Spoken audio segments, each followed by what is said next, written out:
Hello students,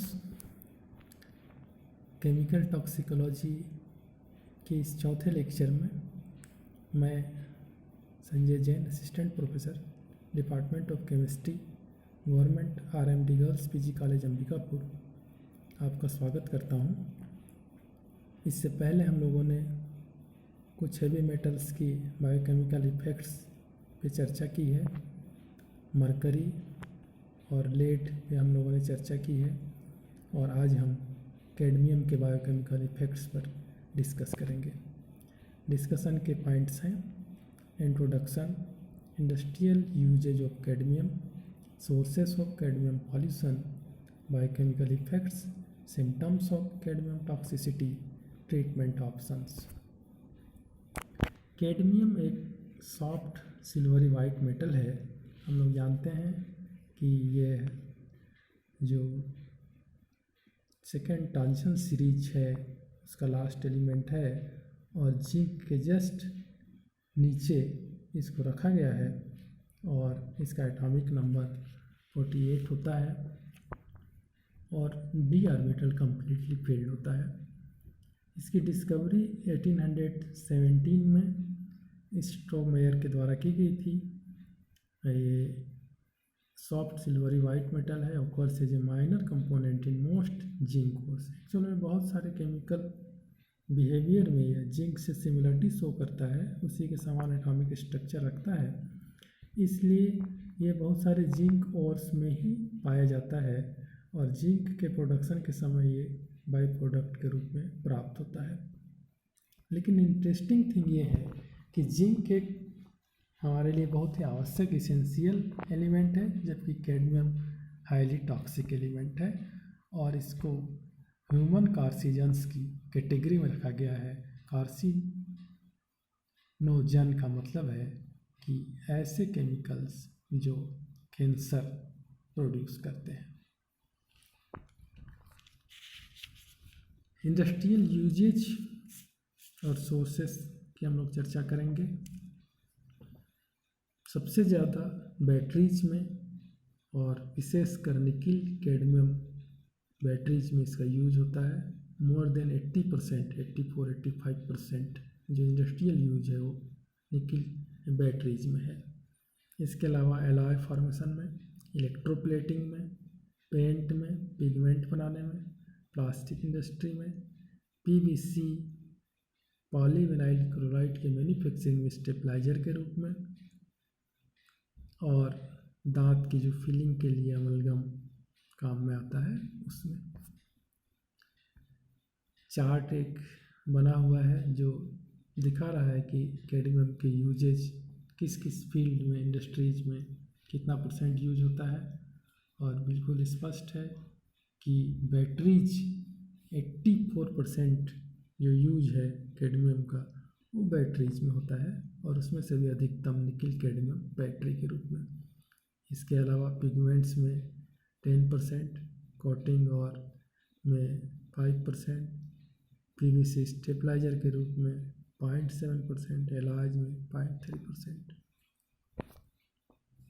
cadmium pollution के sources, विशेषकर जो कैडमियम वाले प्रोडक्ट्स हैं उनके डिस्पोजल से प्रॉपर डिस्पोजल नहीं हो पाता है तो कहीं ना कहीं ये सॉइल या वाटर या एयर के थ्रू एक्सपोज होते हैं। Tyres, motor oils, plastic, fungicides, coal आदि के डिस्पोजल से।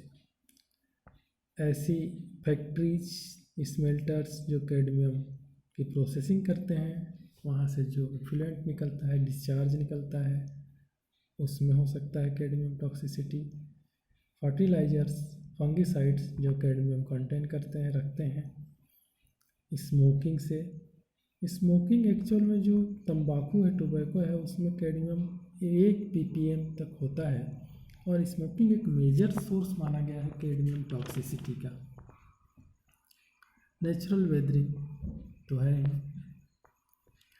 बायोकेमिकल इफ़ेक्ट्स की हम चर्चा करेंगे। कैडमियम सल्फाहाइड्रिल एंजाइम्स, ज़्यादातर ये जो टॉक्सिक हेवी मेटल्स हैं वो ऐसे मेटल एंजाइम्स या ऐसे एंजाइम्स पे अटैक करते हैं जिसमें नाइट्रोजन या सल्फर कंटेनिंग लिगेंड्स होते हैं, इनकी एफिनिटी उनके प्रति ज़्यादा होती है। तो SH ग्रुप वाला सल्फाइड्रिल एंजाइम्स के लिए कैडमियम भी एक इनहिबिटर का कार्य करता है। इसके अलावा भी ये एफिनिटी रखता है हाइड्रोक्सिल ग्रुप के लिए, कार्बोक्सिल के लिए, हिस्टिडिल के लिए। Can disturb pathway of oxidative phosphorylation, oxidative phosphorylation के पाथवे को ये बाधा पहुंचा सकता है। इसका जो एक्सपोजर होता है वह इंजेक्शन से, इंजेक्शन मतलब या फूड या वाटर के थ्रू आ सकता है हमारे अंदर, या इन्हेलेशन, जैसा हमने देखा कि सिगरेट एक बहुत ही मेजर सोर्स माना गया है कैडमियम टॉक्सिसिटी का। तो उसके एक्टिव या पॉसिव जो भी स्मोकिंग से यह ह्यूमन तक पहुंच सकता है। और जो कैडमियम एब्जॉर्ब होता है वो एक्यूमुलेट हो जाता है, और इसके लिए किडनी टारगेट ऑर्गन है, जहाँ पे करीब करीब ये 30%, 1/3 of the absorb cadmium store in kidney, और लगभग इतना ही लीवर में जा कर के जमा हो जाता है। When excess cadmium ingested, it replaces zinc and induced metabolic disorder। पहले भी हमने देखा कि ये जिंक के साथ बहुत सारी सिमिलरिटी शो करता है, पीरियोडिक टेबल में भी उसके ठीक नीचे रखा गया है। और ये जब किसी फूड या वाटर के थ्रू इंजेस्ट होता है तो ये जिंक को रिप्लेस कर देता है, उसके स्थान पर खुद आ जाता है और बहुत सारे मेटाबॉलिक डिसऑर्डर को प्रोड्यूस करता है।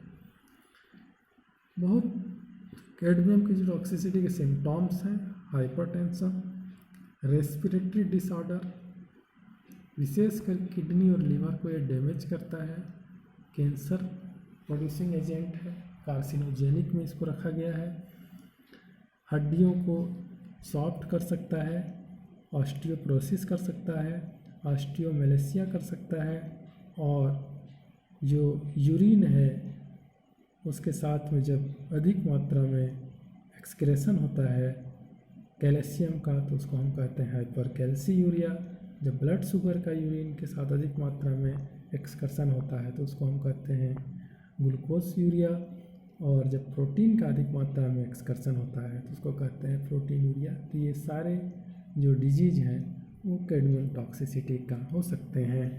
और एक इम्पोर्टेंट डिजीज जैसा कि हम लोगों ने मरकरी के केस में देखा था कि मीना माता जो वहाँ डिजीज हुआ था वह मरकरी पॉइजनिंग का एक एग्जाम्पल है, बहुत ही हिस्टोरिकल और इम्पोर्टेंट एग्जाम्पल है।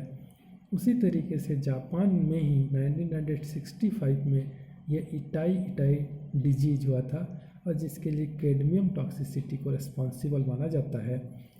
वहाँ के जो पीपल थे, लोग थे वहाँ ने, उन्होंने consumed rice which was contaminated with cadmium.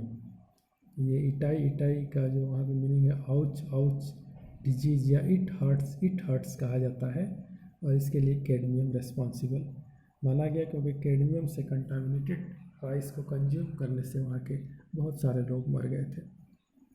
विशेषकर किडनी को डैमेज करता है। और अभी कुछ समय से हम लोग छत्तीसगढ़ में सुपे बेड़ा की भी चर्चा सुनते हैं। सुपे बेड़ा जो है वो एक नौगढ़ी जिला छत्तीसगढ़ का है, गरियाबंद, वहाँ पे देवभोग के पास में एक छोटा सा गांव है जहाँ मुश्किल से 900-1000 लोग 900 800 900 लोग ही रहते हैं, 1000 से भी कम। और इसमें से भी करीब 80-90 लोग अभी तक एक रहस्यमय बीमारी से मर चुके हैं। और ये बीमारी जो है वो विशेषकर उनकी किडनी को डैमेज कर रही है। और जब वहाँ पे इन्वेस्टिगेशन हुआ तो ये पाया गया कि इस बीमारी के पीछे वहाँ के जो सोर्सेस हैं, वाटर सोर्सेस हैं, उनमें हैवी मेटल्स कैडमियम और क्रोमियम पाया गया है।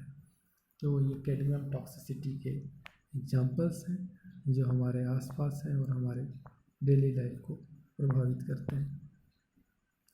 ट्रीटमेंट ऑप्शंस क्या हो सकते हैं?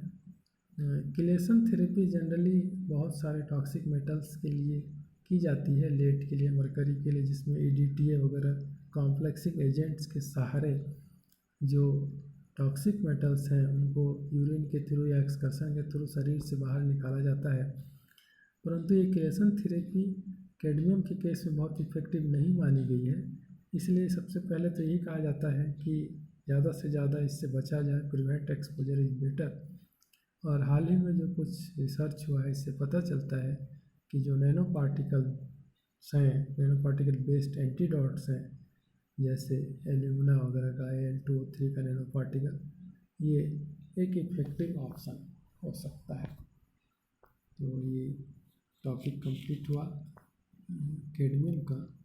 आप सभी को बहुत बहुत धन्यवाद।